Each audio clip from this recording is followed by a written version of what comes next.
Hi friends, మనకి కొత్తగా వచ్చిన 3 క్రిమినల్ లాస్ వచ్చినాయి కదా.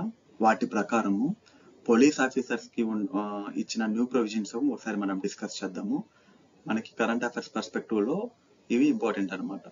సో ఏంటి, what are the new provisions for police officers అంటే, ఫస్ట్ ఇది జీరో ఎఫ్ఐఆర్ అనమాట. ఇది ఇంతకు ముందు కూడా ఉన్నది, బట్ ఇది లీగల్లీ అప్లికేషన్ లాగా ఉందన్నమాట. ఇప్పుడు ఎవరైతే పోలీస్ ఆఫీసర్స్ ఫెయిల్ అవుతారో, అంటే ఎవరైనా జీరో ఎఫ్ఐఆర్ చేయండి అని వచ్చినప్పుడు వాళ్ళ మీద ఈవెన్ పెనల్ యాక్షన్ కూడా తీసుకుంటారనమాట.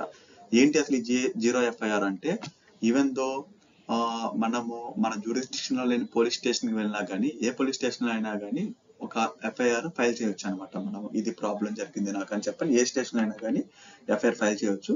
వాళ్ళు తర్వాత మన ఒరిజినల్ జ్యూరిస్డిక్షన్ ఎక్కడ ఉందో, మనం ఏ పరిధి చెందుతామో వాళ్ళు తర్వాత దాన్ని ట్రాన్స్ఫర్ చేసుకుంటారు అనమాట కేసు. సో ఇది జీరో ఎఫ్ఐఆర్ ప్రొవిజన్. రెండోది ఏంటి అంటే, ప్రతి స్టేషన్ లో కూడా అరెస్టెడ్ పర్సన్స్ ఎవరైతే ఉంటారో వాళ్ళ డీటెయిల్స్ అన్ని మెయింటైన్ చేయాలన్నమాట. ఆ రెస్పాన్సిబిలిటీ ఎవరికి ఉంటుంది అంటే, ఇక్కడ అసిస్టెంట్ సబ్ ఇన్స్పెక్టర్ అనే వాళ్ళు ఉంటారు కదా, ఆ ఎవ్రీ స్టేషన్ లో ఎవరైతే అరెస్టెడ్ పర్సన్స్ ఉంటారో వాళ్ళ యొక్క డీటెయిల్స్ మెయింటైన్ చేయాలన్నమాట. ఇది ఒక ప్రొవిజన్. తర్వాత వచ్చేసి ఇంకోటి ఏంటి అంటే, ఇప్పుడు మనం ఏదైనా ఇన్ఫర్మేషన్ లేదంటే ఇలా ఎఫ్ఐఆర్ రిలేటెడ్ గా ఏదైనా ఇన్ఫర్మేషన్ ఇవ్వాలంటే, ఇంతకు ముందు వారల్లీ కానీ రైటింగ్ కానీ మాత్రం ఇచ్చేవాళ్ళం. ఇప్పుడు ఏంటంటే ఎలక్ట్రానిక్ మీన్స్ ద్వారా కూడా ఇవ్వచ్చు. ఈ ఎలక్ట్రానిక్ మీన్స్ ద్వారా ఇచ్చింది మనం ఇప్పుడు నేను ఒక ఎలక్ట్రానిక్ మీన్స్ ద్వారా ఒక ఇన్ఫర్మేషన్ పోలీసులకు ఇచ్చాను అనుకోండి, దాన్ని విత్ ఇన్ 3 days లో నేను సైన్ చేసినా గానీ అది వ్యాలిడ్ అనమాట. అంటే 3 days వరకు నేను ఇన్ఫర్మేషన్ ఇచ్చి సైన్ చేయొచ్చు 3 days లోపు. అది వాళ్ళు కూడా వ్యాలిడ్ ఇన్ఫర్మేషన్ గానే కన్సిడర్ చేస్తారనమాట. తర్వాత ఇంకొక ప్రొవిజన్ ఏంటి అంటే, మ్యాండేటరీ వీడియోగ్రఫీ అనమాట.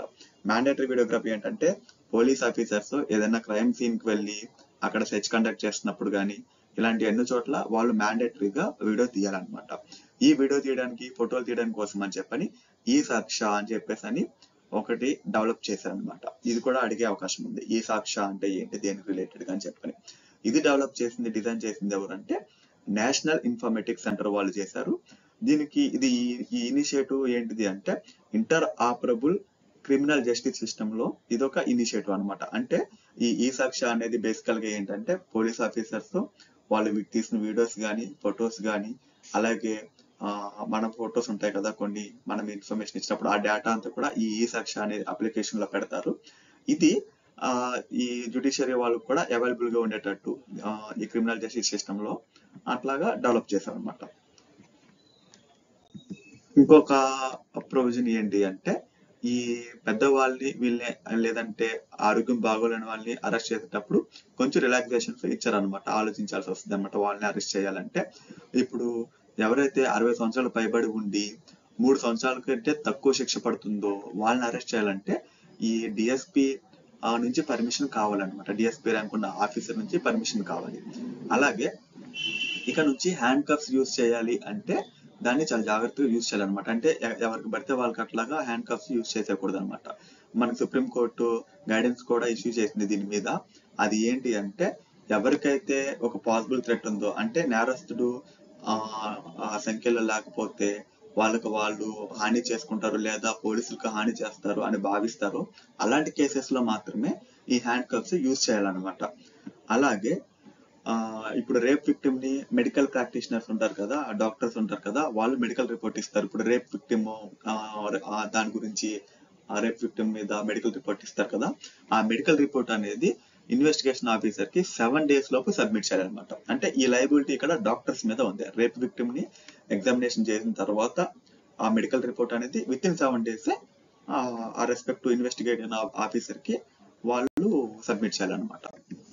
అలాగే పోక్సో కేసెస్ కింద ఉండే కేసెస్ అన్ని 2 months లోపే ఇన్వెస్టిగేషన్ అనేది కంప్లీట్ చేయాలి. పోక్సో కేసెస్ అన్ని 2 months లోపే ఇన్వెస్టిగేషన్ కంప్లీట్ చేయాలి. అలాగే ఏదైనా కానీ ఇన్వెస్టిగేషన్ 90 days లోపు దాని మీద స్టాటస్ ఏంటి, దానికి రిలేటెడ్ అప్డేట్స్ ఏవైతే ఉన్నావో అవి విక్టిమ్ కి 90 days లోపే ఇన్ఫార్మ్ చేయాలన్నమాట.